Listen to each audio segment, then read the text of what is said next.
everyone. It is Sunday night and we are coming to you live from inside of Bat City Comic Professionals in Bradenton, Florida to help you wind down your weekend. As always, I'm your host Shannon, aka Small Press Shann, here to tell you about all of this week's indie and small press new releases and get you really excited about a bunch of comics that you've got to pick up at your local comic shop.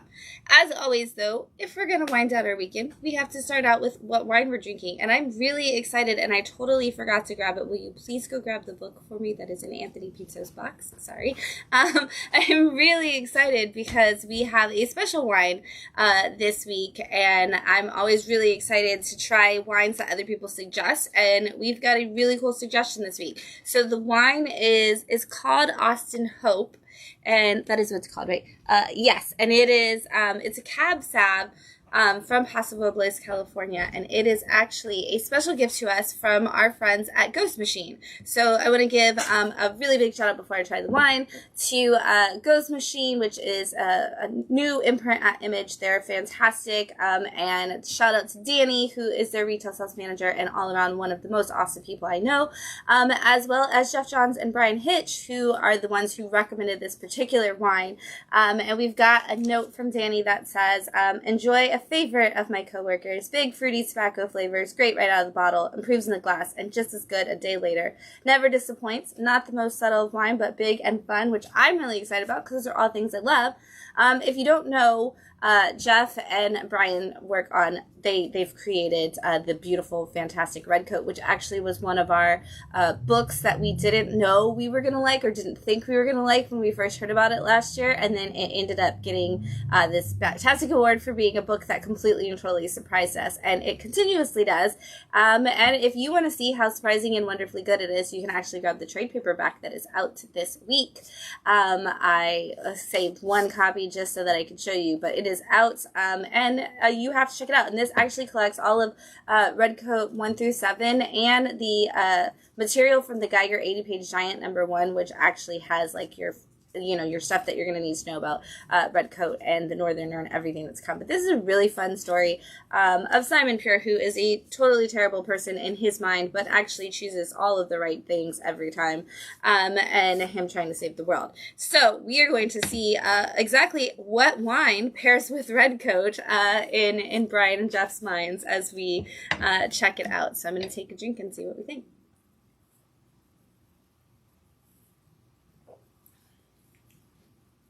Oh, that's good. I see what Bryan, I know that Dani said that Bryan was the one that was like, it's really like bold, fruity flavors. You can definitely taste that on the front of it. Oh, it's delicious. Yes, okay, yeah, they're not kidding about it, like, opening up as longer as, like, the more you have of it, like, you get all of those other flavors on that second drink. I am so excited to taste this in, like, an hour.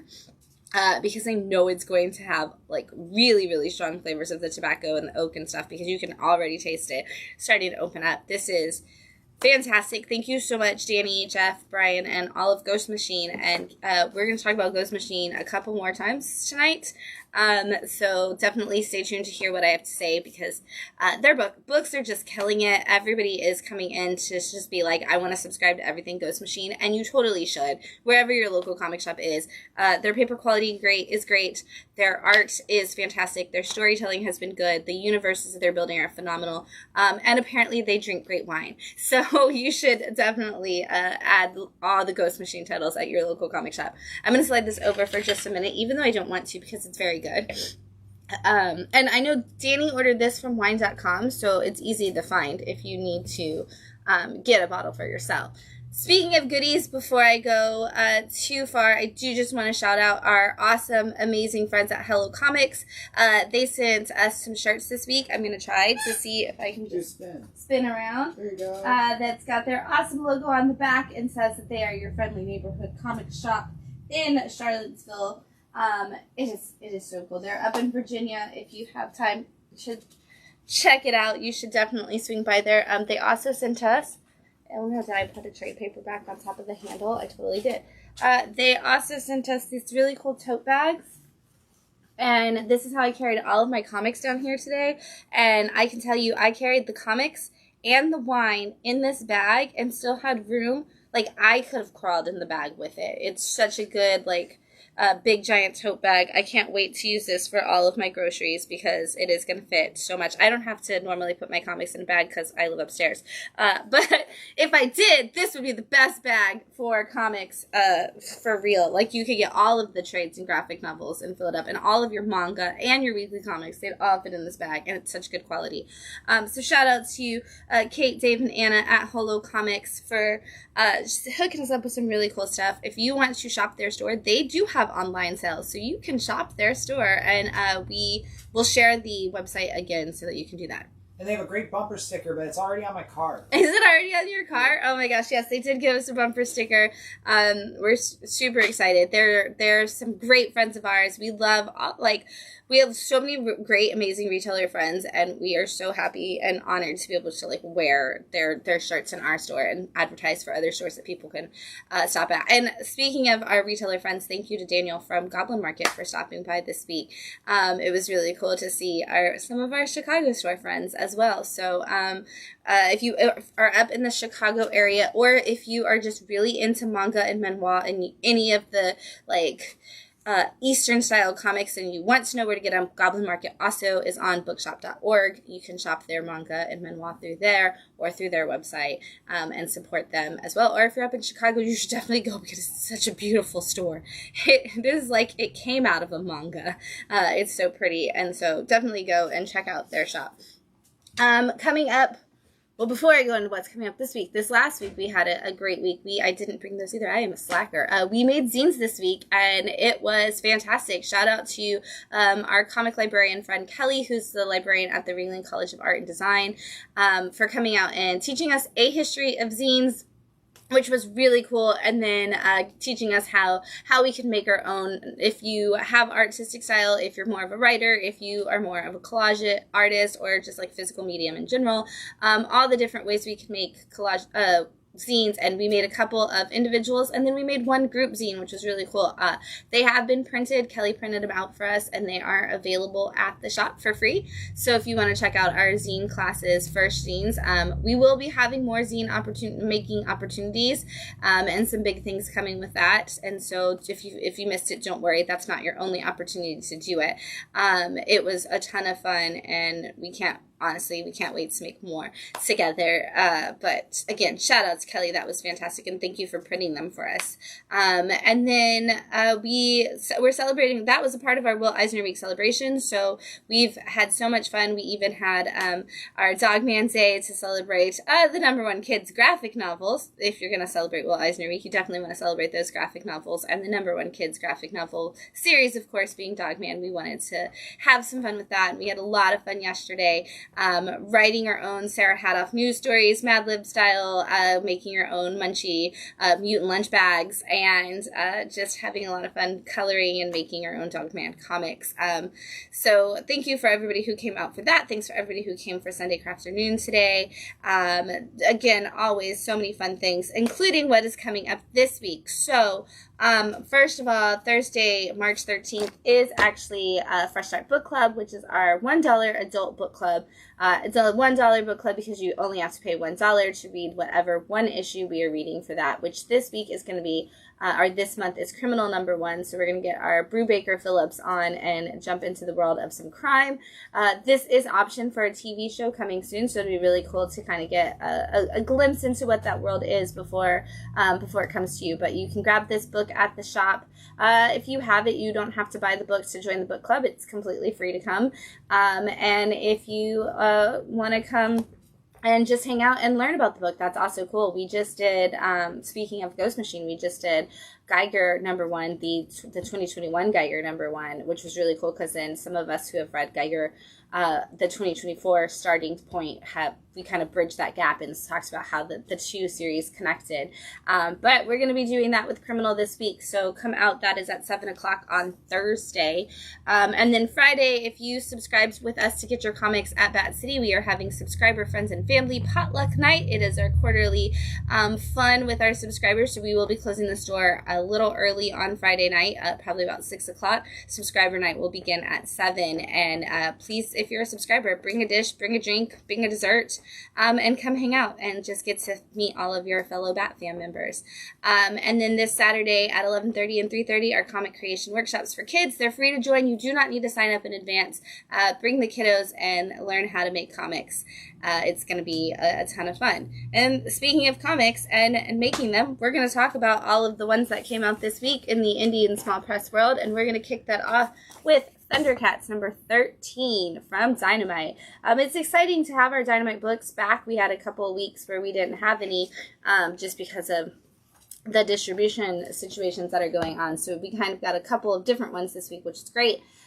This is an almost completely silent issue following Snarf's adventures, which it's about time. I'm just going to say. I don't know why we haven't had our pizza dog moment with Snarf yet in comics, so I'm glad that we finally are. But we just get to see Snarf enjoying his life. We get to see him kind of called into the Hall of Protectors and learn what was going to happen on Thundara and what could happen even further into the future. And so he was kind of told, like, hey, you're not alone, even though you're not like with your people anymore, you like with your clansmen of animals, but you are with your people because you're with the Thundercats, and it's your job to protect them, especially Lion-O, and he needs you right now, because if you've been following the Thundercats series, you know Lion-O has gotten himself into trouble and is now in Mum-Ra's clutches, and so the only person who knows that and can save him at this point is Snarf, and we're going to get to see Snarf kind of lassie the situation and go and hopefully rally some troops to save Lion-O and just be adorable the whole way. I wish we would have gotten like a really awesome Snarf cover to go with it. I think we just needed that, but it's cool. It's cool, you know. You get what you get. Sam and Twitch issue 11 from Image Comics, and this is a part of our Spawn universe. And it's really cool because I didn't read Sam and Twitch in the 90s, and so I've been really loving getting to know these characters now. Sam and Twitch are detectives who have been working together for a really long time. Sam is hot-headed and breaks all of the rules. Twitch is very much the guy who follows all the rules, except somehow Sam getting into trouble in the first arc of the story led to Twitch getting into even more trouble, because when he was ousted from the force for like a probationary period, he ended up going and helping with a murder mystery in another town, which has got him entangled in all kinds of things, and now he is actually the one that's been suspended, and Sam is still on the force, and he is trying to help figure out how to reclaim Twitch's title and kind of, you know, clear both of their names and get them back in the good graces of the police department. But Twitch has been hurt, and things are going very bad, and Sam, being a non-rule follower, is having a lot of trouble figuring out how to follow the rules long enough to get the right information to save his friend. We'll see if he figures it out. We have Space Ghost, issue 10 from Dynamite, and sad, like, nerd news this week. The voice actor who was the voice of Space Ghost passed away on Friday this week. So, you know, our condolences to his family and friends and his fans as well.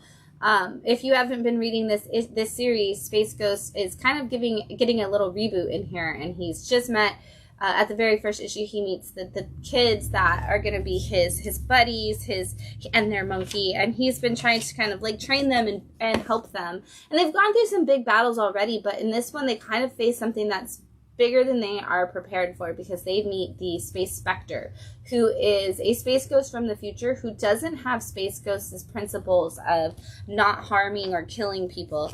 And he's telling them that he kind of has to destroy everything, and he's willing to kill millions of people in order to save the future. And Space Ghost is like, that's not who we are, and I don't know how you got here, and I don't know what you are and where you come from, but that's not what we do. And we do get a revelation of who the Space Spectre is, and it's a really emotional moment when we do get to see that and kind of see what is coming for them in the future that none of them are prepared for.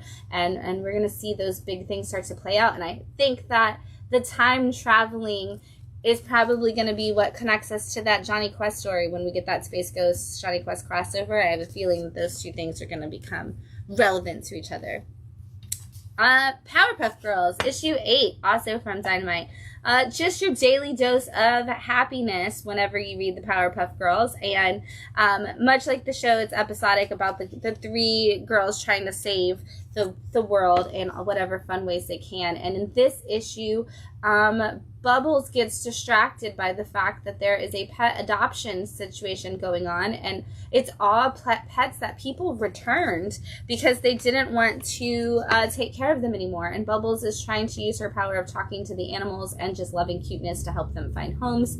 Meanwhile, the other two girls are in desperate need of a third person as they try to fight a monster, and the person that they team up with in order to help them is not exactly their cup of tea, and it doesn't necessarily work out the way they want. And so unless they can convince Bubbles to come back to being a Powerpuff Girl, the city may never be safe again. But cuteness overload also takes place in the issue, as always.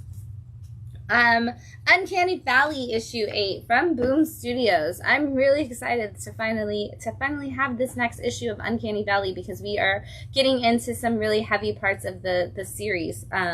If you haven't started reading it yet, basically Uncanny Valley is about a boy who learns that his grandfather is essentially Yosemite Sam, and he is part cartoon character, and he has now been drawn into that world, pun intended, and is being chosen. It was chosen by and stalked by the first one, which is the original cartoon, and is like, we need you in order to save all of us. And he has been trying to hide from the first one and figure out how to get home. And in this issue, he ends up with the sprites in the woods, who are essentially the Smurfs, and he is trying to figure out how to save them from all of the dangerous things that are coming their way, as well as figure out how to save the farm animals from the previous part of the world that he was in, and just kind of stop the first one from all of the bad stuff. Meanwhile, his mom, who is human, who was the half-human child of Yosemite Sam and her mother, is trying to figure out her way back into this cartoon world so that she can save her son from the dangers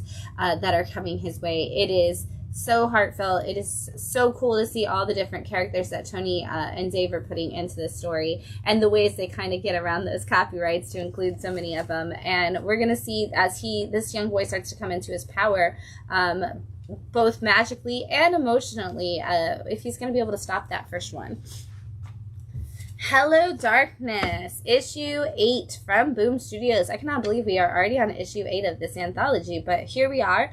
This is another great horror anthology coming your way. There is a couple stories in here. I can show you nothing of the first one, except for maybe this page, because it is all about a demon alien type person who uses very adult situations to claim her victims. And so I cannot show you most of that story, but it's Marguerite Bennett writing it, and it is such a cool story. We get the second story in there, which is actually a Something Is Killing the Children story, and it's all about Erica on a completely different adventure, and just kind of being in a bar and hearing what the adults are saying about the monsters, and kind of trying to find her own, do her research in this town and get some more information. And we've been following this story of Erica's every other issue of Hello Darkness. And so I'm sure that there will eventually be a collected edition of that Something Is Killing the Children story for Something Is Killing the fans to pick up. But if you are one, you definitely want to grab your Hello Darkness. Again, it's like every other issue. The third story has some really cool shaky cane art, and is all about a girl who is an artist who feels really bad about herself because all of her other friends are completely successful and like the most successful people in their business, and she's mad that she doesn't have that talent, so she sells her soul essentially to get it, and it doesn't go well. And then the last story in there is the conclusion to the war, which is the Garth Ennis story that's been running through all of Hello Darkness so far. And it is all about his experience, this group of characters essentially who are worried that a war is coming, and they kind of just hear about it and about, it's happening in this country, and then here, and then we follow this one man who, you know, very pretentiously has a lot of opinions but doesn't actually get involved, and see how that fallout really works for him. That story is concluding because another ongoing, I believe, is going to be popping into Hello Darkness that I heard about last summer, and I'm just gonna say you definitely aren't gonna want to miss that. I don't know if I can say who the story is by yet, but the other story that is coming is gonna be really cool. We've got Moon Man issue 7 from Image and the Black Market Narrative imprint, which of course is part of our Radiant Black world, and I assume this will connect at some point in big ways, which I believe we've seen little ways but not much. But this is actually made by Kid Cudi, so if you are a fan of his music, you may know that he's a huge fan of comics, and this is him writing one, all about a guy who goes out to space on a mission, and while he's there, 7 seconds of their life disappears. They kind of black out for 7 seconds, and in that 7 seconds, a lot of crazy things happen, and we've never really known what it was, except for that they got powers. Well, in this issue 7, which I love that they chose 7 since it's 7 seconds, they actually tell us what happened in space while that's all going on. So we get to see the fallout of the immediate, like, hey, that 7 seconds, what just happened, where are we, what is going on, and what took over on their spaceship in that time period that changed all of them for the better or for the worse. You've got to check it out. It doesn't, again, you don't have to be reading Radiant Black to read this, but if you are, you know, looking for something fun and sci-fi and superhero-esque, this is definitely a good one. Speaking of fun and sci-fi, we have the return of Galaxy of Madness with issue 7 from Mad Cave, and this is kind of a bridge issue. Like we talked about, like in Kaya, that they have like an issue that seems like it doesn't really connect and then kind of folds back. This kind of just gave us 2 little random sci-fi stories that, like, what if you took the characters of the world and they had comic books and their stories were just like classic sci-fi comic book stories. And so in the first one, we kind of see what would happen if somebody was chosen to be the love of an alien's life, and he kind of just comes in and is like, you're going to be the love of my life, I'm going to marry you, you're going to come back with me. And she has no desire to do that, but the longer the situation goes on, the more she starts to morph into a person that only the alien can love, and we see how that kind of plays out for her. And then the second story kind of has a little bit more connecting pieces to what we're gonna see, I think, coming about in Galaxy of Madness, because we do see our familiar team of the ship just all in different roles, and we see our dad figure as an emperor of a random island, and he's gotten what they call the Satan helmet on the island, and it has started to corrupt his brain. And it's funny because he kind of like, it kind of looks like Galactus, but it's starting to corrupt his brain, and not only does it corrupt his brain, but it corrupts his body, and we see how just ultimate power does in fact absolutely corrupts, and what could become of you. And so it's kind of like if the characters in Galaxy of Madness were reading their own EC sci-fi books. And so if you're not on Galaxy of Madness, you could read this issue and just have some sci-fi fun and not ever know that it had a world that it connected to. Just until we get our next arc of Galaxy started. Teenage Mutant Ninja Turtles Night Watcher issue 6 from IDW. When the new Ninja Turtles started, a lot of people were like, what happened to Jennika? I want to know why Jennika's not included. Jennika got her own story once again, which is awesome because Jennika is the best. I love her. And this is it. So if you are a Jennika fan wondering where she went, she is in this Night Watcher story, and she has been having a terrible time. She has wanted to kind of clean up all of Mutant City that's become a mess, and she's become the vigilante on the street doing just that. But it's not going her way. She's lost her partner, like her love interest partner. She's picked up a potential partner in being the Night Watcher, but she is not ready to be a splinter. she's not ready to be somebody who can train a protege. And this is kind of the fallout of her taking in that person and not knowing what she was doing. Meanwhile, she's also captured the ultimate, like, big bad, like, mobster of town. And he's kind of like, you're not prepared for this. Like, you need to let me go. And you need to figure out your life and your situation, because you are not prepared to be a leader. You are not prepared to take in the bad guys, and you are not prepared to help create more good guys. Like, you are going to fail everything, and it's gonna hurt.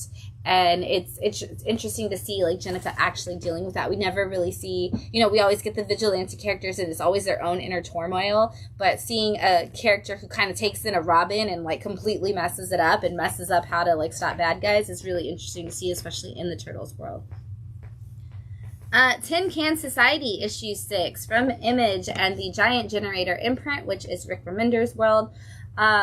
This is all about a group of friends who were really close together and were really good at stuff in when they were kids. Like, they all kind of had their thing that they brought to the table that helped their one friend develop an extremely, like, engaging technology that he used to create mech suits, essentially, and eventually kind of maybe went too far with that, but he created this ultimate tech conglomerate type business, and because of it, they all kind of eventually got ousted in different ways, and they all, yet at the same time, had their own individual connections to him, which has brought them all back together as he was recently murdered. And they're like, we are the only people who can figure it out, what happened to him. And I don't want to show you that because it's a massive spoiler, so I'll skip to this page. And we are starting to actually figure it out now. Like, everybody's kind of had their piece of the puzzle as this has gone, like, through each issue. We've seen, like, they're moving forward a little bit, but also revealing a little bit about themselves and their connection to him and what might have happened. We're seeing big strides now. We kind of have, like, we know fully what happened and how we got here after this issue. They, like, filled us in on everything, and yet somehow just blew the world open even more. And you know, surprise, things are still going. We've got 3 more issues. Good luck. You're not, you think you've solved it, but you haven't yet. Agatha Christie's got another twist for you in her little murder mystery going on here. Nice House by the Sea, issue 6. This is from Vertigo. I can say that now. That's really exciting to be able to say that Vertigo is back and that we have a book officially on the Vertigo imprint again. And Nice House by the Sea, being the successor of Nice House by the Lake, was absolutely the choice. You know, when Nice House by the Lake came out, we all kind of thought it was more of a Vertigo book than a DC book, so it's nice to have it kind of identified as that. Anyway, this is James Tynion telling us a wicked crazy sci-fi story. Basically, the world has ended and an alien man has chosen his 12 like favorite friends, 8 favorite friends, 1, 2, 3, 4, 5, 6, I think it's 12. Yes, because that was why it was 12 issues. 12 favorite friends to like keep that he thinks would like be the best to repopulate the world if they ever were able to do such a thing.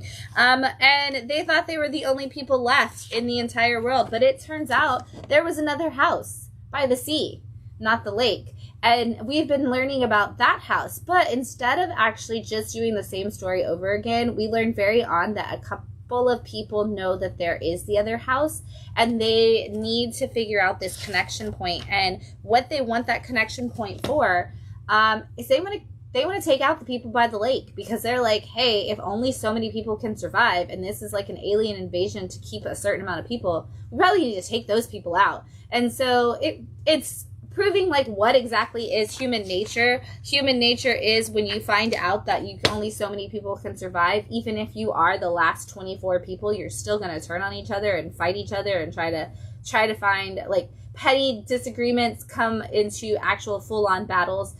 Meanwhile, we've got Nora, who is actually the connecting piece between both houses, trying to figure out if she wants to save the world or destroy it, and she's the only one that kind of has that choice, and we're gonna see what she does with it. Yes, I'm like, Matt just took a drink, which means I get to take another drink. I'm very excited. We are drinking Austin Hope Cab Sav, brought to us by Ghost Machine. Again, shout out to Dani, Geoff Johns, and Bryan Hitch for this incredibly delicious wine. Y'all can't see Matt shaking his head, but he is shaking his head in agreement. It's very good. It's very good. It's so good. It's oh my so God. good, yeah. Like, that just, like, opened up again, like, in the back of my throat, and I was like, oh my gosh, that's, like, another layer to this wine. It is so good. I see why this is one of those that, like, they're like, yes, it's completely drinkable, and you should totally drink it. And they actually sent us another bottle, and I'm like, how many bottles will I drink today? Because it's so good. All right, we've got Knights vs. Samurai, issue 6 from Image Comics. And this is another one where the story is really like you're in 6 issues in, and yet we're opening up a completely new world inside, like layer to the world, I guess I should say. But this is about a group of people, knights, who are sent to stop a dragon. Like the great dragon slayer is sent out to go to another world where there is some other people who are working with a dragon, and they're worried that, you know, they need to stop these people and this dragon. Gets there, it's a world of samurai. The samurai are in fact struggling with the dragon, and the great dragon slayer is like, I'm here to help, but they don't understand each other at all, and they're trying to figure it out because now everybody's attacking everybody. Meanwhile, we've got double crossing going on because the emperor sent people to also double cross these guys and to steal things. And in the last issue, the knights and samurais that are working together went to go take out the dragon and couldn't. And so they needed to actually find some special weapons to do that. And they went to the witches in the woods and they got these weapons. Well, while they were there, their magical person learned how to cast a spell that could actually help them communicate. Not only did it help them communicate with each other, though, it also gave them the ability to speak to the dragon. And so we opened up a lot in this issue where we found out, and I don't want to show you the back half, where we found out what exactly the dragon's problem is and why the dragon is mad. We also find out, like, how these people can learn to work together and who is actually conspiring against everybody. And that also, this is just a really cool wraparound cover. I'm going to open that up for you because that's pretty dope. It is not Mark Spears. I had a couple of people ask me this week because of all the like watercolory paint to it. It is not a Mark Spears cover. So, but it is a Melee cover, and Melee has some really cool covers coming up too. So check those out. Vicarious issue 5 from Boom Studios. This is the wrap up of Vicarious, which I'm a little sad is wrapping up because I really like what they were doing with this, and I think that Ryan Parrott could have like built it even further out. But I'm not mad because it's also just so good, and he ended it so perfectly well. If you haven't read it yet, basically Vicarious is about a world where you can hire a proxy that you can experience life through their eyes. Like you basically tap into their brain and you go like any experience you want, like a first date or trying a new restaurant or something that you don't want to actually do but you want to do. You can actually hire somebody to do that. And this is the story of one guy who wants to be a proxy and goes out and like becomes a part of that world and rises to the top very quickly, much to the disappointment of a guy who is kind of the top leading person. And he gets the agent who is known for taking care of all of the top people. And there's a lot of double crossing, a lot of shady deals. He gets involved in way too many of them. And now he's got reasons that I'm not going to tell you because the twists and turns that got us here. He's got a reason to try to take them all out and build up a different face to the empire. And he, in this issue, is trying to do just that. And the fact that Ryan was able to make all of that happen in one issue was really impressive. Like, he was like, at the end of issue 4, he's like, I'm going to do this thing. And the whole thing happened in one issue, and it didn't feel rushed. I'm really impressed with the fact that Ryan did that. But again, this is the wrap up, and the world that he creates in it, like in this series, has been so good, and the way he builds it out to like continue in its own way, like beyond modern American ending kind of style, is fantastic. Terminator issue 5 from Dynamite. As of right now, Terminator has been an anthology series. We're not sure that it'll always stay that way, but it's been really cool because it doesn't actually focus on the Connors at all. This is other people involved in the Terminator problem, and this is 1965, and it follows a group of astronauts who are trying to figure out, like, basically another space flight has gone out and the people who are on it have stopped communicating with Houston, and they're like, oh my gosh, what's going on? We need to send another ship out to figure out where these people are, and also to get our rocket, like, because let's be honest, we really only care about winning, so it's like, oh, we also have to get our rocket, our satellite into position so that we can be the first ones to have this satellite. And so they send another team out, and when that team gets out into space, they find out that there is actually something wicked in space, and they have to essentially fight a Terminator in space. Not on the ships, but outside of the ships. And I don't want to show you everything because it's such a cool fight, but just this, like, alone, these 2 pages just shows you how wicked weird it is. But again, it's anthology, so it's like, hey, what would happen in 1965 if a Terminator went back and tried to take out the satellites in the space program way back then? Like, who knows? You know, we always see them just going after the Connors, and there's no way that the machines are only going to go after the Connors. And they talk about that in this issue. Like, obviously, they would go after more things and try to take us out, because while we're like, oh, it's down to this one person, I guess I should keep holding this up. It's down to one person and one family because they're like the people. It's like the machines would be able to figure out so much more than that and all the steps along the way, and they would take us out. And anyway, you know, don't do Skynet. Parliament of Rooks, issue 4 from Ablaze. This book was an Eisner nominee for its digital book, because it originally came out digitally, and it definitely deserves all of the praise and love that it gets. It is such a good book. But basically, it is about a man who finds himself turning into a giant crow monster. And he has no control over it, and there's a Parliament of Rooks, aka a group of crows. What a great name for your bird set. Like, I love when animals have crazy names for how they get together. And so he's got this group of crows that are following him around, watching as he turns into this monster and basically, like, feeding him into it. Meanwhile, the love of his life is the princess, who is also, like, the goddess of the moon, way, like, beautiful, like, only thing that can save him is, like, her moon goddess powers, essentially. And so she's like, I love you, I want to be with you, I don't care about this monstrousness that you have. And he's like, oh my god, I'm terrible, I'm a monster, please don't, like, be with me. And in this issue, we kind of see we actually get the backstory. You know, he's always been like, this is a curse. I don't know where this curse comes from. He meets a moth goddess who's like, I knew your mom. I know where this comes from. This isn't a curse. This didn't just happen to you. This is the actual situation. And we see that all play out, and we see his connection to the ultimate evil. We see his essential, like, where this crow demon essentially comes from, and his connection to hell. And actually the next issue is called Hell, because everyone has been a season, and the next one is Hell, which I'm really excited about. It just keeps going further and further into this darkness. It's super cool. If you haven't checked it out yet, the black and white with spot color really helps tell the story. And it is, I believe it's a novel that was adapted, and now I really just want to read the novel. Maybe not. Did I lie? Did I lie to you? Is it not? Maybe not. I don't know. But it should be if it's not. I'm sure Anthony is in the comments right now and can tell me whether or not it was a novel first. But either way, it was a digital comic. So if you're a digital reader, it does have a digital one. But you should grab this and just pore over the details of this art and story. It's so good. Living Hell, issue 4 from Dark Horse. This is the wrap-up to Living Hell. Maybe, like, it's got a really great open ending that I would love to see them do a second volume someday, but it definitely also is a perfect ending for right now.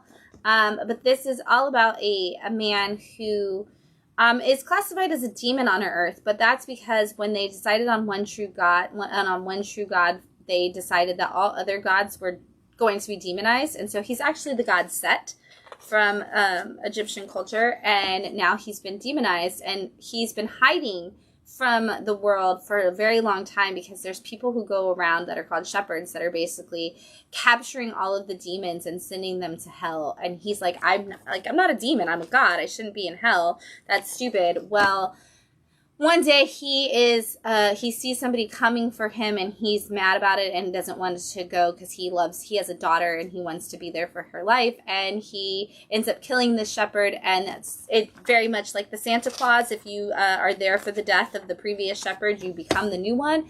And he has been having to go after all of his own friends, and in the last issue he found out that he was going to have to go after his very own daughter. and he is refusing to do that. And so in this issue, it is what happens when you refuse to do your work as a shepherd, and where does that future lead you?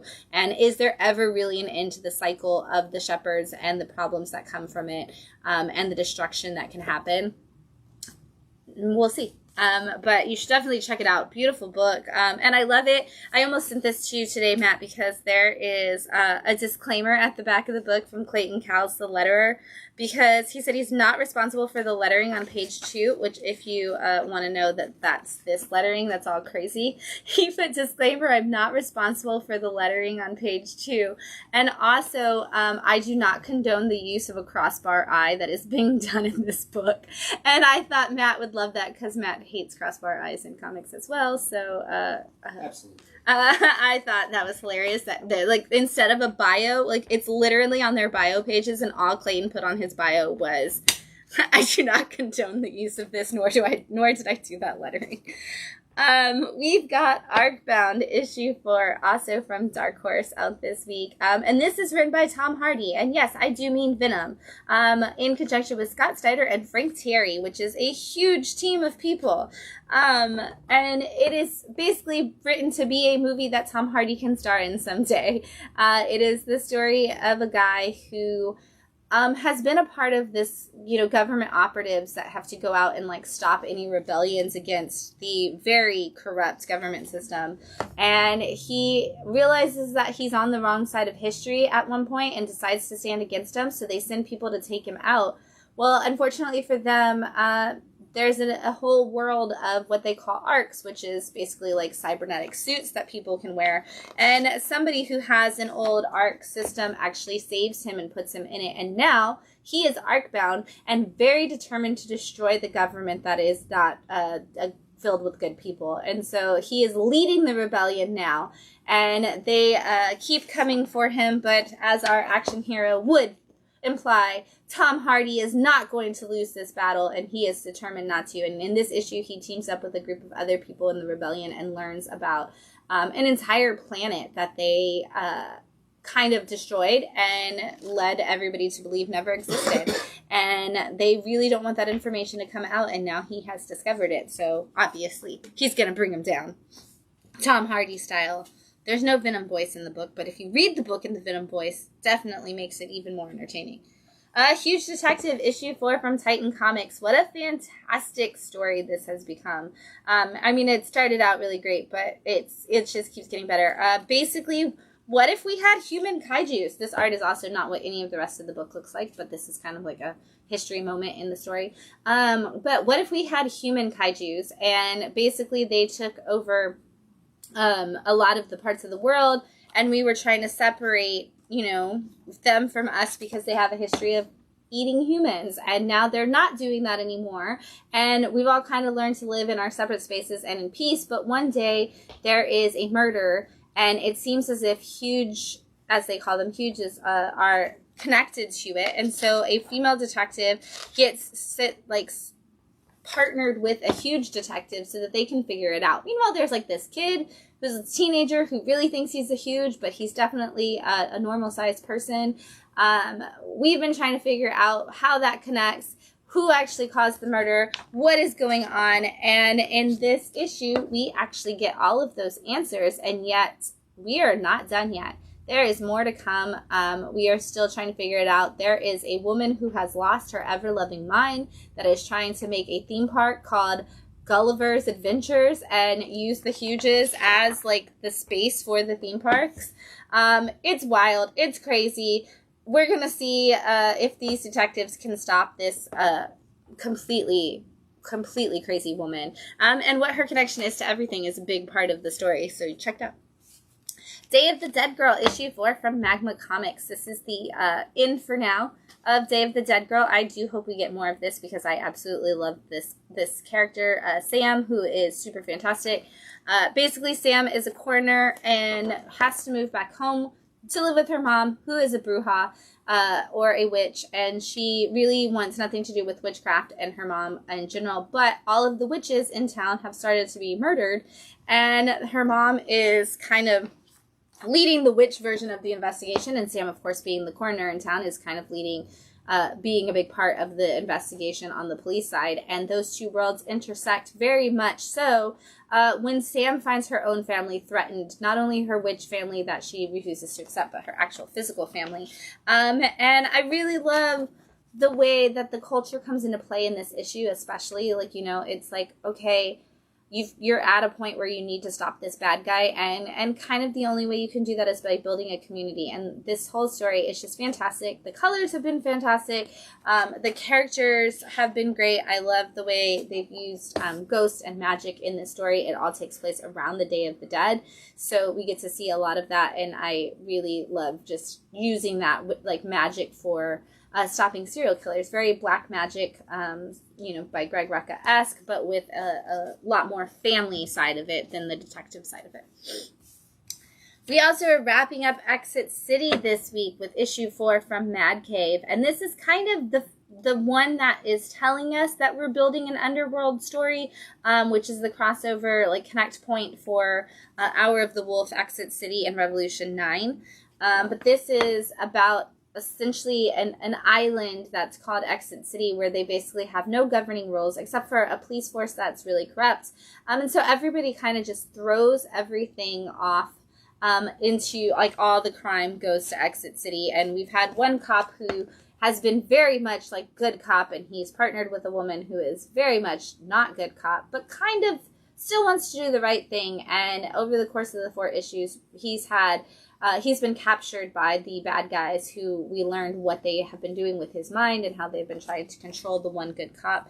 And she's kind of become the only person who can save him. And this is them standing off against that first wave of big bad guys, and kind of, again, setting up the fact that there's been, you know, some really crazy stuff that's going on, and there's a group of spies who can stop it, and that's, you know, our Revolution 9. And then they mention a guy who... a group of people who come out at a certain hour of the day that can only come within those hours to kind of stop it. And that's our Hour of the Wolf people. And so we're going to see all of this really connect in where we're going. One of the things with this book that is really, you know, a sad moment is one of the artists of this book actually passed away. His name was Carl Mostart. And he passed away in the process of making this. So Villalobos actually finished the art on this book, because he didn't actually even get to finish the book that he was working on. And so there is a dedication to him in this. And again, condolences to his family and friends. But they have a really nice tribute to him in the back of this book. And I'm glad they were able to finish out that story. And the art matches really well for the two. So. Juvenile, issue 4 of 5 from Image Comics. Oh my gosh, I cannot understand how they're going to wrap this book up in one issue. It seems like we're just getting started building a massive universe, and yet we're also, like, building towards an ending. This is a world where teenagers are all given, like, all have, like, the superpower, but what they've been told is that they all are, like, have a disease and they're all gonna die. And so they're put into these facilities where they're put on drugs and controlled, because they're like, oh, the youth are dangerous because they have these powers and they wouldn't know what to do with them, so we have to control them until essentially they get to adulthood and kind of grow out of it. Well, one of the teenagers that they bring into the facility is actually well aware that they have these powers, and he teaches that to another girl in the facility, and she is now, in the last issue, has just gone and told everybody else that they have these powers. And so this issue, they're kind of training on how to use them, and they're teenagers, so their training is absurd. They're like, hey, let's see all of the stupid things we could do, like, let's play a bunch of games, let's float in the air, let's listen to music. So of course they get caught. And so it's like, hey, they, like, lobotomize all of the kids that don't fall into line. So these kids are like, oh my gosh, what are we going to do? And that rebellion is going to have to act fast in a way that it was not prepared for in order to get away. And again, there's only one issue, so we'll see if they do. DuckTales, ooh, issue 3 from Dynamite.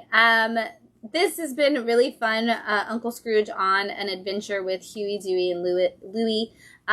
He's been telling the kids about how he got his money, but also about different places. Like, they're like, oh, we're bored, we want to go somewhere. And he's like, Duckburg has all the places you need to go. Like, let's go on an adventure. And so in this issue, he's taking them on an adventure to find some treasure that's in a park that's underneath where the prison was built by his enemy who sold the land to the prison. And when they're in the process of digging to find the treasure, it turns out that the Beagle Boys and Ma Beagle are actually trying to escape from prison, and they end up in the same spot. And so Scrooge gets arrested as if he's the one that led the breakout for the Beagle Boys and is thrown into prison. And the kids have to come, the nephews have to team up with Ma Beagle in order to try to save the Beagle Boys and Uncle Scrooge from jail and figure out how to clear his good name. And of course, Uncle Scrooge is also still trying to figure out how to find those gems that he was on the hunt for in the first place. So hijinks ensue, and of course, family fun for everyone. Cruel Kingdom, issue 3 from Oni Press and EC Comics. So we've had our EC Horror and our EC Sci-Fi. This is our EC Fantasy, bringing back that old style of stories. There are 3 stories in here. The first is actually from Matt Bors. And so I know I'm just going to hand this to Matt when I'm done.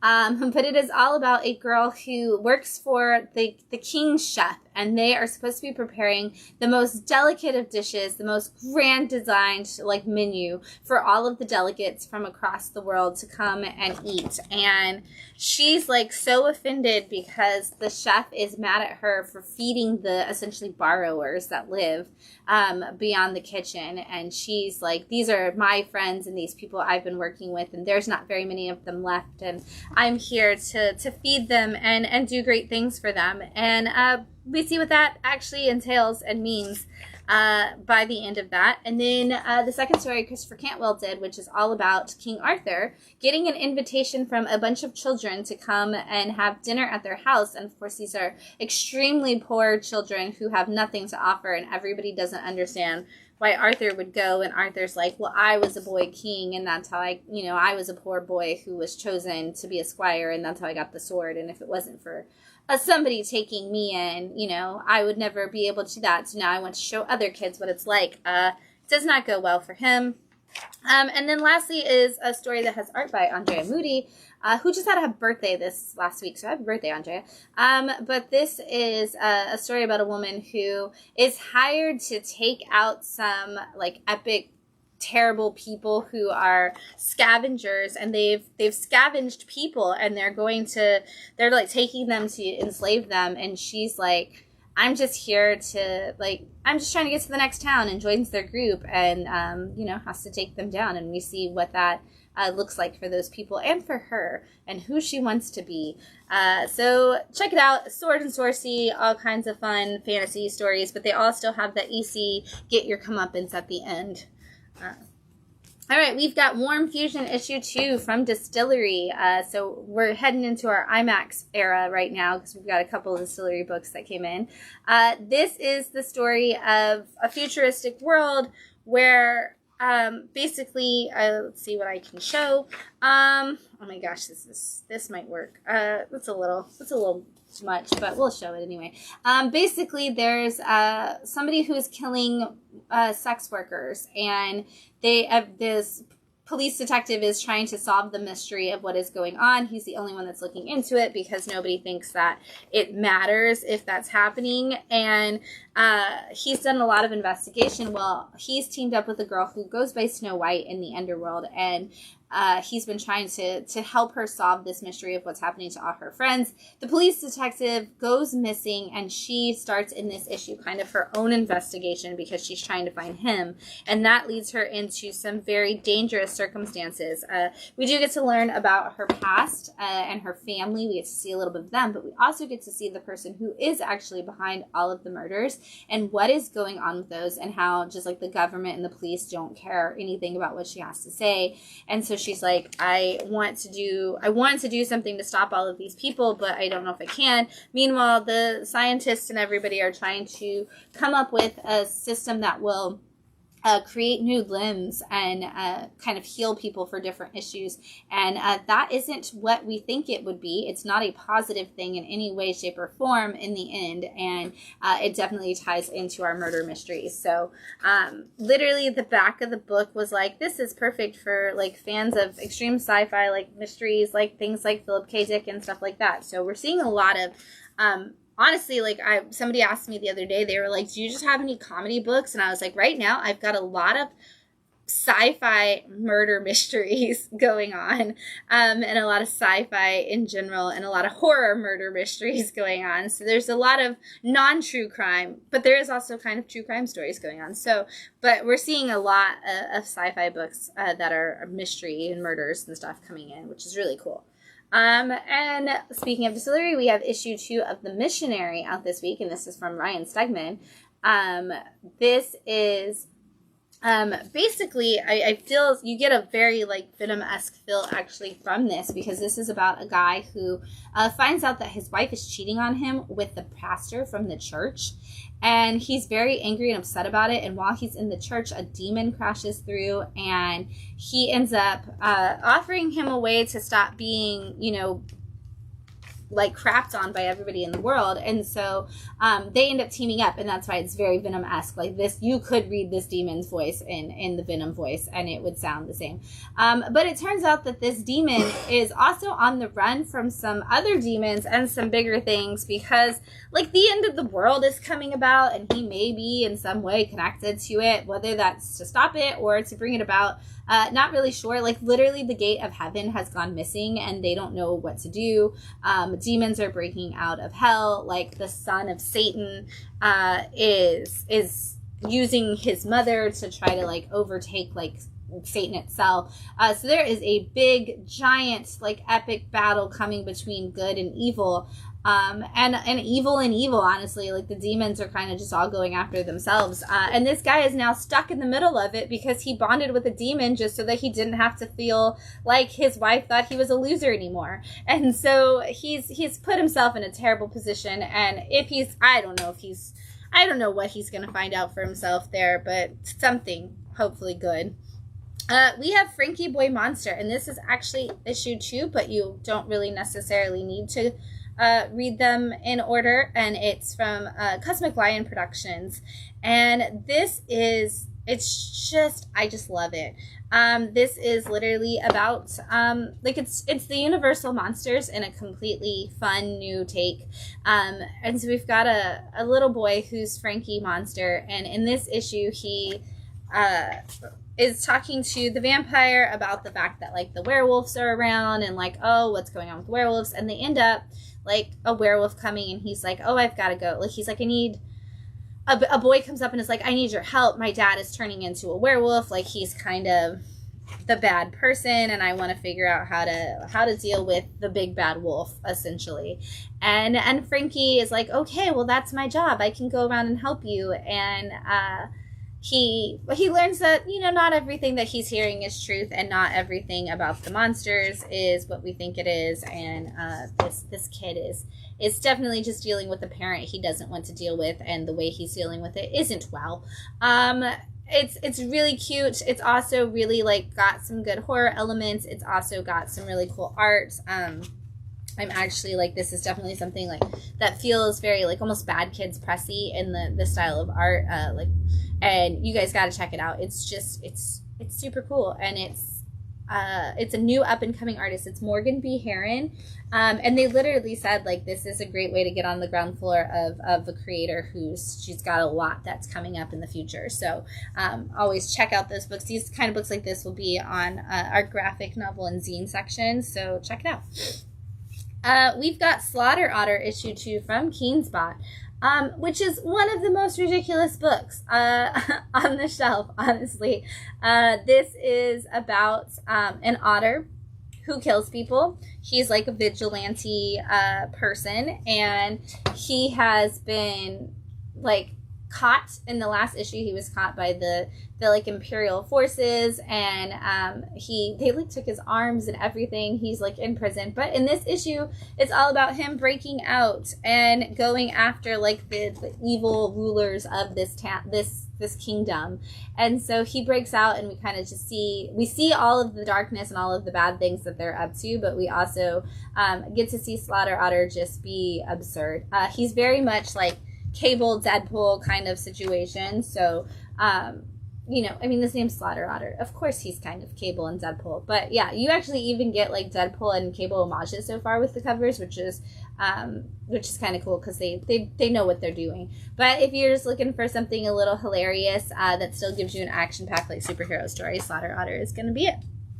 All right, we got some new number ones. I'm going to take another drink really fast. All right. I'm very excited. Oh my God, it's so good. I'm very excited to say that Monkey Meat is back.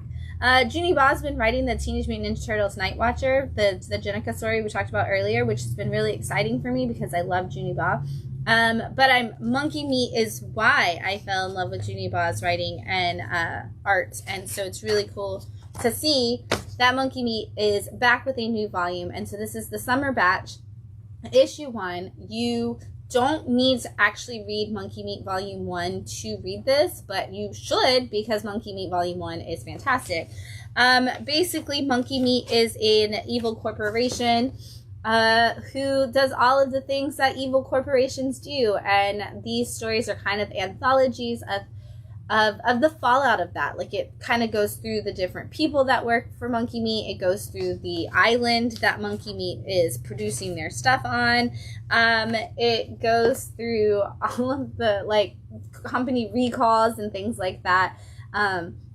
It's ridiculous and wonderful, and a great commentary on how corporations don't care about the people who work for them or the people who buy their products. I like that the back of this book even says this comic book is an ad for the next one. Like, we're just going for it. But they also do. So in this one, we are actually talking about, I was like, there's more than one thing in here, so I got it. We are talking a little bit about, you know, that island that they're on in the corporation, but we do get to see, they always have like these additional materials, and so you get to see some letters from the corporation. You get to see news stories about all of the terrible things that the corporation is doing on the island.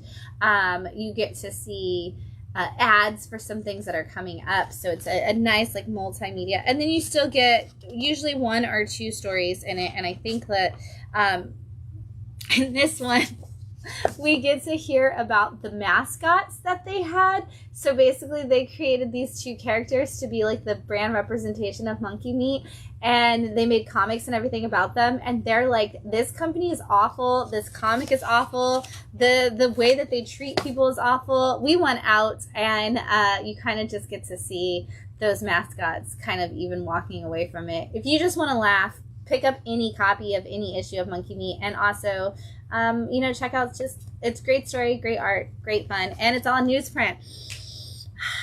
It smells so good. I should have just made it a pick of the week just for smelling the newsprint, because I wouldn't be the first time. We've got Blade Forger number 1 from Mad Cave, and the Miranda Brothers. So if you were a fan of We Live, they are back. The team is back, and they are making a new story. Completely unrelated to the We Live world, but very, you know, you're going to get some of that same heart and big adventure very early on. This is a world where essentially whoever is the Blade Forger, the winner of a tournament, is the Emperor, and the tournament takes place every 5 years. And it's always usually somebody who is this like high prominent person. Well, we get to see the story of a young boy who, from his birth, his parents want to train him to be kind of the Blade Forger of the people. They're like, our poor environment, our poor neighborhood needs somebody like from the kingdom to go and represent us. And we see his battle, and this goes really, really quickly through everything about him. Like, it shows his past, it shows him getting involved with being a Blade Forger, it shows his tournaments, it shows him become the Emperor, and then it goes fast forward to like 40 years later and how he is as an emperor. And it's like, oh, you've done all of these things, and you're kind of an old man now, and the world's changing and you're not going to be able to be the blade forger forever, and you're going to have to figure that out. And we learn that this story is in fact probably not about this man at all by the end of the issue. And who the story is going to be about and what it's going to follow, we're going to really find out in issue 2. But you also get this massive map of the fantasy world, and so you know it's going to be a very big story that's going to have a lot to it. I'm really excited about where issue 2 is going. I think it was, they kind of made these like little hints along the way, and he has like this mantra he always says, and I was like, that means nothing, and they never defined it until literally like the last page, and it showed us what like issue 2 is going to be about and what the story is going to be about. And so the Miranda brothers are always good at throwing a lot of heart, especially family heart, into their stories, and so I can't wait to see what they do with this. The Herculoids are here, issue 1 from Dynamite. Dynamite has been bringing us a lot of like classic cartoons, a lot of the Hanna-Barbera world, and Herculoids is just another one that they are adding to the thing. And so we are going to see basically the Herculoids are a group of people who defend a special planet that has special powers and experiences. And in this issue, we follow along as these aliens are talking about trying to find where the planet is, because they know that there's these like ungodly, like important resources that they want to steal for their kingdom. And they're like, we're going to be able to do it. And this guy's like, don't go. I'm never going to tell you where the planet is, because everybody that goes there dies. Nobody makes it out. And they steal the information and they try to go to this planet. And we get our first introduction to who the Herculoids are. We get to meet each of the characters and see what it is that they do to defend their planet. It kind of felt like the first episode of a cartoon where we kind of get all this set up and meet all the characters. And so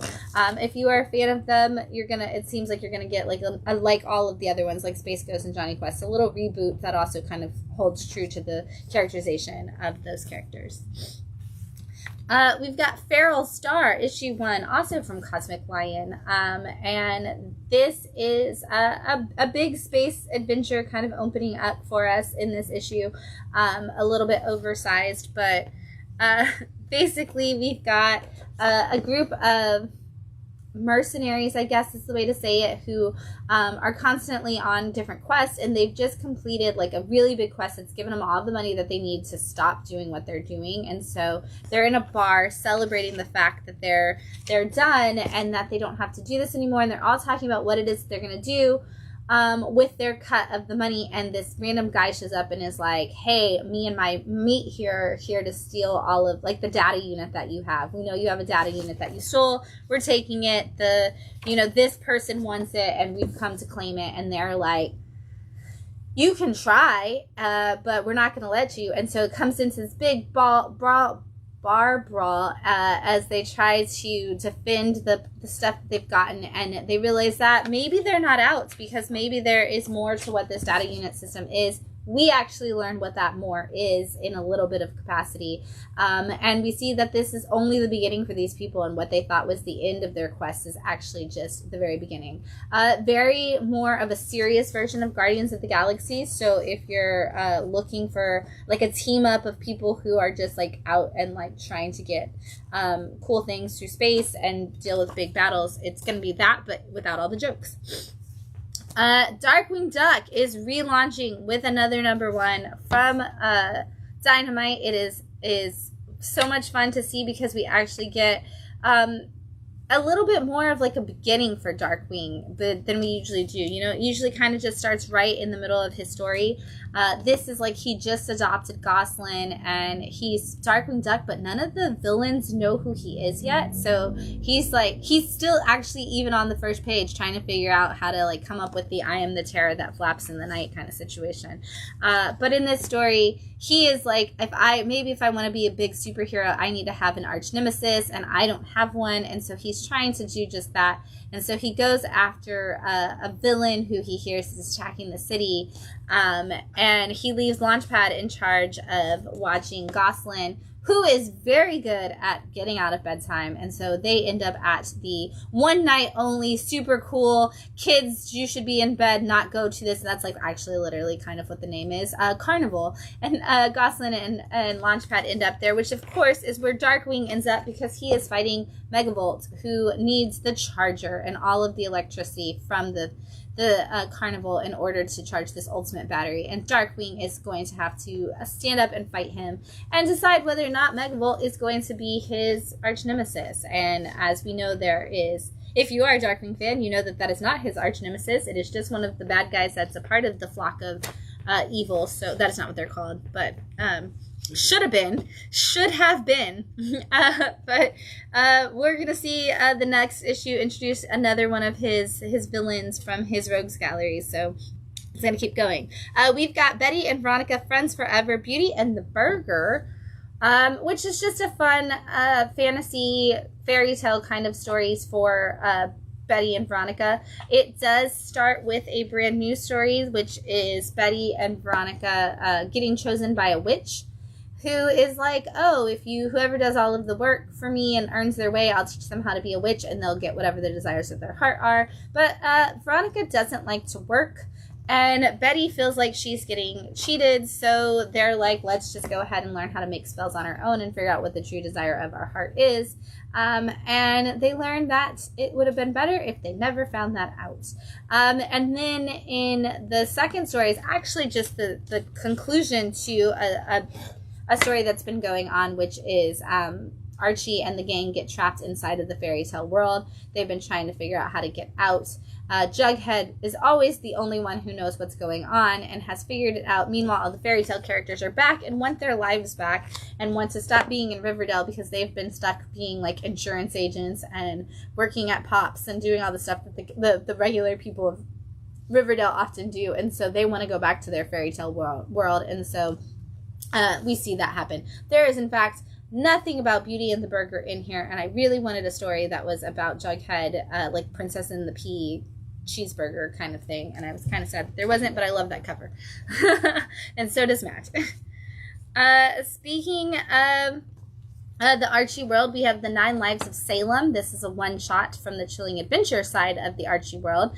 And it's just Salem being Salem, doing the things that he does. And so basically he goes back to his old lair only to find out that there is all of the imps that he's called forth, all the demons that he's trapped, are still there, and they are not happy with him.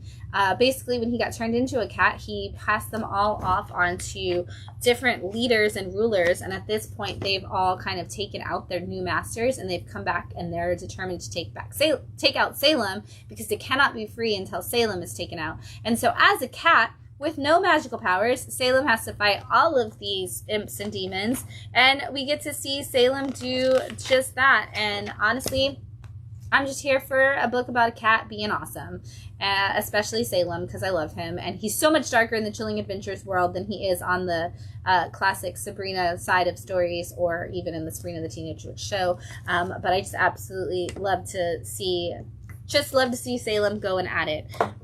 He's wicked in that, and it's crazy.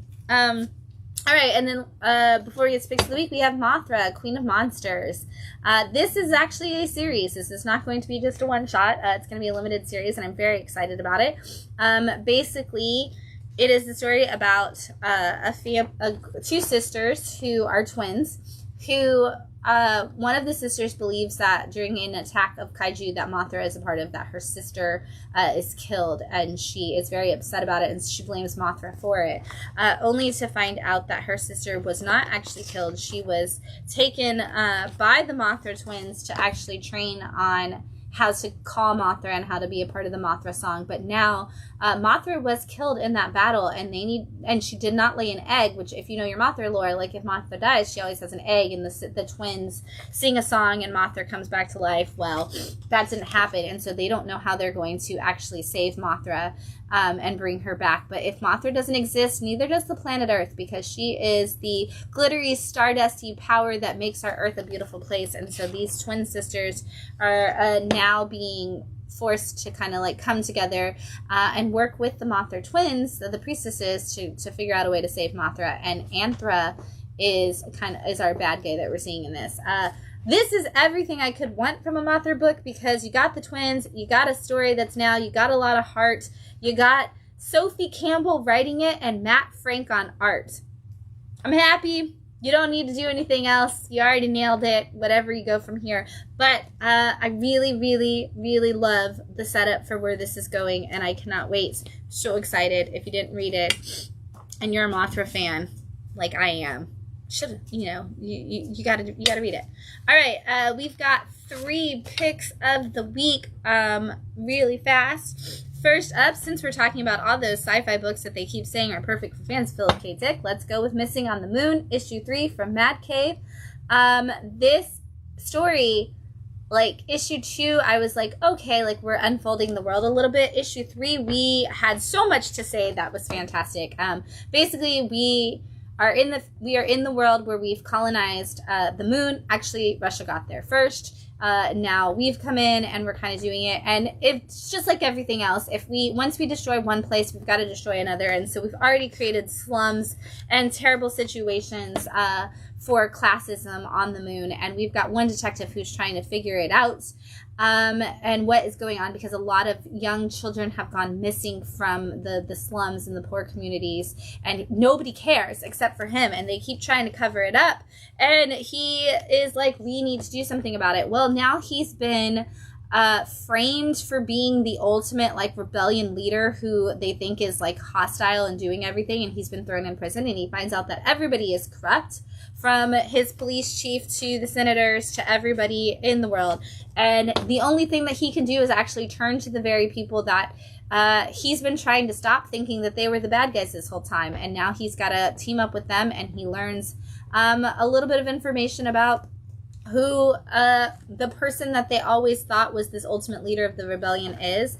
and where they come from. I love this. I'm going to go back. I love this scene at the very beginning, because it's a memory of him with his wife being honored for all of the stuff, and you actually get to hear like his conversation with the senator, and you just get to see like that backhandedness of politician, and like how him and his wife like want nothing to do with like the rich elite and all of that, and so it kind of builds his character in a way we haven't really seen. We've only seen him kind of connected to the story because of his daughter and the loss of her and the loss of his wife, and so to have him have this moment where he's like, I also just don't like the rich, and I just don't like the government, and then it kind of plays into where this is going and his connection to all of it. Really good. Can't wait to see like this whole book as one, because I think that what it's going to build as one big story is going to be really great.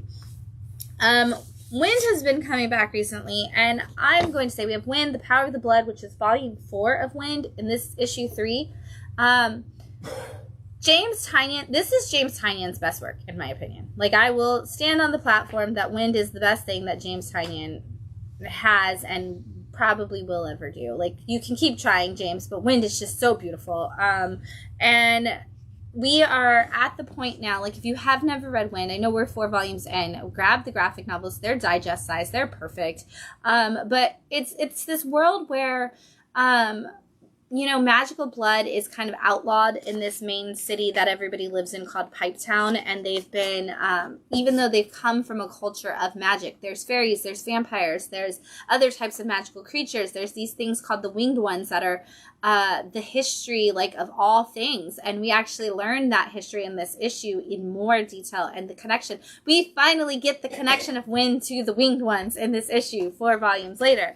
And we see that, like, magic has been such an important thing, but yet we've outlawed it in the human side of the world. And there's no reason for that. And the way that everybody talks about it, the way that they deal with it, everything has just become just so political. And yet, like, human lives aren't political. Magical lives aren't political. Like, the fact that they politicized it is really the point of what James is trying to do. Meanwhile, the vampires are trying to make the world a terrible place, so they're taking over and they're fighting. They've now gone after the fairies. The fairies are in trouble, and the fairies don't want to get involved. The giants don't want to get involved. There's so many people, and now an epic war is actually coming in, and the humans have to make that decision to actually be a part of this war. The fairies have to make the decision on if they're going to cave or if they're going to go into war. And Wind has to figure out who he is and how he falls into this. And we're still getting conversations like, oh, well, we learned that you could, like, remove weird, like, we learned how to, like, isolate the weird blood, which is what they call the magic blood. We learned how to isolate that in people at this university.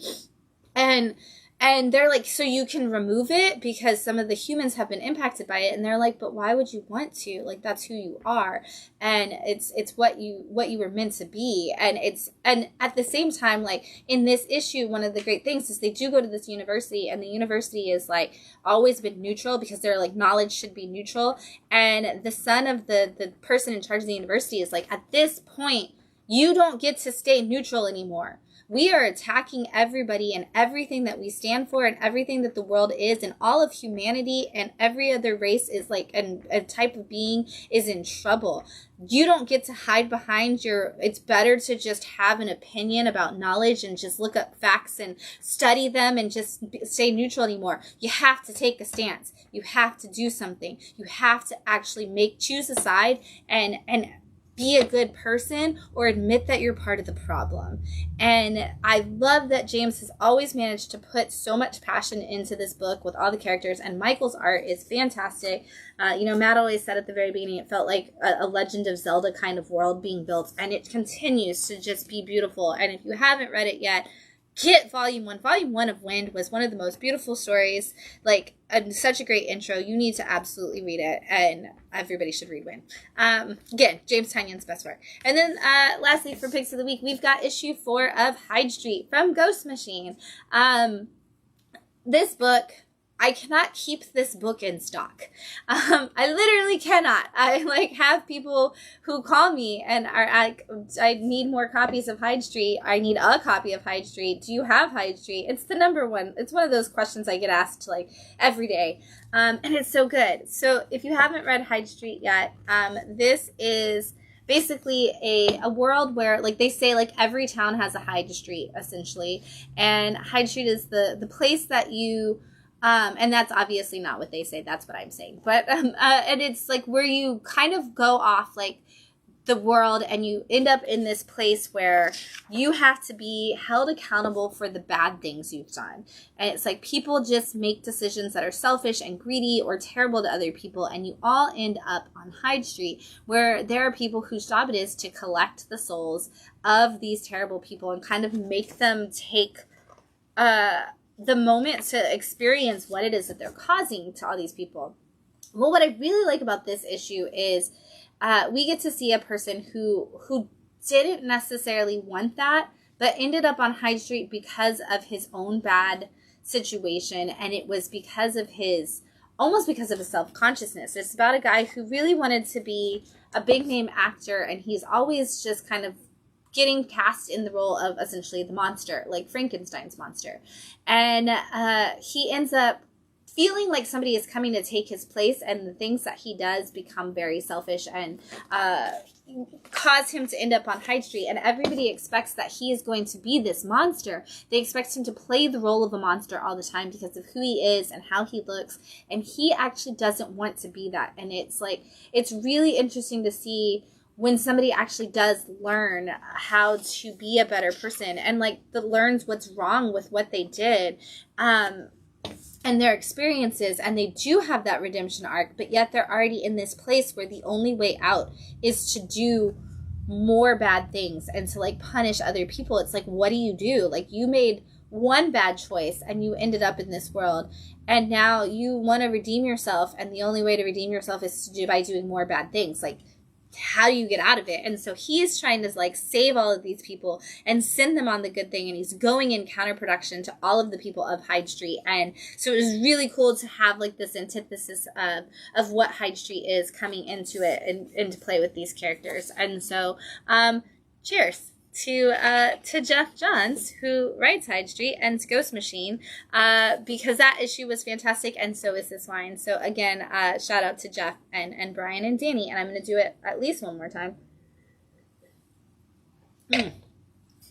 All right, we're going to run through the other books that we have in stock this week really quickly.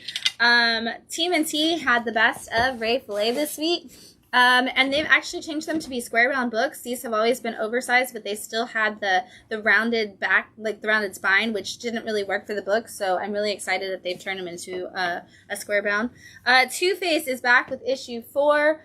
I actually didn't even give myself a copy of this because I thought that it was going to sell out faster, so I haven't read it yet. But this is Sister Imperator, issue 1 from Dark Horse, which is actually a Ghost. If you are fans of Ghost the Musician, this is a Ghost comic, so you need to read that. It's from the world of Ghost. Shazam issue 21. Secret 6 is back with an all-new issue 1. We've got Jim Henson's Labyrinth issue 6. Immortal Thor issue 21. Storm is back with issue 6, and this does connect to your One World Under Doom. Nyx issue 9 is out, and this is connected to your X-Men Manhunt event that's going on, which kicked off this week. And Uncanny X-Men, obviously, as well. This is issue 11. We had the launch of Star Wars Jedi Knights with issue 1, and I really love this really cool Ahsoka cover. Spectacular Spider-Man issue 13. Spider-Boy hit issue 17. Moon Knight, Fist of Khonshu hit issue 6 this week. We have the Justice League, the Atom Project hitting issue 3, and JSA actually hit issue 5. And I've heard so many great things about this JSA written by Jeff Lemire. What a great person to take over when Geoff Johns left JSA. We've got Birds of Prey issue 19 with this awesome Ginny Frizen International Women's Day variant of Black Canary. We had Batgirl issue 5. We have Batman Full Moon is finally back with another glow-in-the-dark cover, and that is issue 4 of that. We have some hardcovers and trade paperback collections in stock this week. Speaking of James Tynion, as we were earlier, we've got Spectrograph from Distillery. This is, I believe, the complete story. All 4 issues should be in here. Yeah. So if you didn't get a chance to read that and you love those hardcovers, grab that. We've got the complete collection of Hellspawn in. So if you are one that likes to collect your Spawn world in trade paperbacks, that is a trade paperback, a new image, Hellspawn trade paperback. Defenders of the Earth Volume 1. This is issues 1 through 4 of the series that brings the Phantom, Mandrake, Flash Gordon, and others into a team up. Collision Detected. This is all of your Warner Brothers properties coming together. DC, Looney Tunes, it looks like Adventure Time is in there. It looks Steven Universe. We've got The Wizard of Oz. I know the Wicked Witch makes a cameo in there at least. And then Scooby-Doo. So all those worlds. And I believe there might have been a video game that went with that. Superman Space Age from Mark Russell. This is the whole series of that. So if you didn't get a chance to read it, I know those issues are hard to find now. So you can grab that in trade paperback form. The hardcover of Guilt Frame is out. This is all 3 issues from Matt Kent of a murder mystery that spans across the globe, and it's just a really fun story and fun to kind of solve along. Crocodile Black is in trade paperback. This is the entire story. This was definitely one of the most suspenseful books last year. One of those that, like, I actually had people who were like, it's getting to be too much for me. It was so suspenseful at times. Philip Kennedy Johnson definitely nailed it. This was I believe this won the Batastic Award for thriller, suspense, like murder kind of stories, but don't quote me on that because, but it was so good. It should have. It should definitely win awards this year because this is fantastic. You got to check it out. It just says it was a fantastic winner. Okay, it was the Batastic winner. Whew, I thought so. A Batastic. Right, because for the suspense, like murder suspense category. And then this is Bone Parish. This is a complete collection. This is a Cullen Bunn book. And this is a crime saga of a drug empire in New Orleans and all of the craziness that goes on with that. And Cullen Bunn doing crime is definitely one of, like, horrific crime is definitely a big thing for him. This week was Will Eisner week. We had a lot of fun celebrations. Just to wrap up that week, I wanted to bring some of the books we have in stock. We do have The Best of the Spirit in stock. If you wanted to get some awesome collections, this is going to have, I'm going to open it up. You can actually see it's got some of those classic issues of The Spirit in there, which is great. And this is such an old edition that it actually says soon to be a major motion picture on the cover, which is kind of cool. And then we do have some of Will's writing books, and art books and things like that. So this is graphic storytelling and the visual narrative. There is also expressive anatomy for comics and narrative, and comics and the sequential art. So if you're looking for some great techniques on how to make comics, this is definitely somebody to learn from. And we do carry these all the time in the store, so make sure you can learn from one of the masters of comics. And as I mentioned earlier today, Redcoat is out in trade paperback for Volume 1, which is issues 1 through 7 and the material from Geiger's 80-page giant. You've got to check this out. This is such a good book. Again, won like Batastic Award for book we didn't think we were going to like that we ended up loving. Simon Pure is such a great character. He comes off like he's going to be crass and terrible and then always does the right thing, hence the pure in his name, even though he says he's anything but. I'm going to open it up so you can also see just this great artwork. It's so good. So much fun. This first volume is him working with a young Albert Einstein to stop the end of the world that is being kind of spearheaded by Benedict Arnold. You guys are gonna want to read it. This man is immortal for all of the wrong reasons. It's fantastic, and if you read it, you should definitely grab a bottle of Austin Hope if you love wine to read with it, because this has been fantastic, and of course came from Geoff Johns and Bryan Hitch, so it pairs well automatically. And a shout out again to Dani from Ghost Machine for hooking us up with that, and getting it to us and making sure that we had the wine to talk about on the show. We love you, Dani. I don't know if you're watching tonight, but you always watch eventually, and you know I love you. So thank you so much for that. Don't forget to join us on Thursday at 7 for our Criminal Issue 1 book club. Again, Fresh Start Book Club. We only read the one issue, and then we move on to a different title. Cost you $1 to get this. It's the only copy of Criminal you can get for $1 right now, since the actual #1 has skyrocketed for the show. But come read it. Talking crime. Let's go. And then Friday night is subscriber night, so we will be closing the shop at 6. Subscribers, come join us at 7 for a potluck. And Saturday, you can join us for comic creation workshops at 11:30 and 3:30. We can't wait to see you at the shop for New Comic Book Day on Wednesday, but until we do, happy reading, and thanks again, Ghost Machine.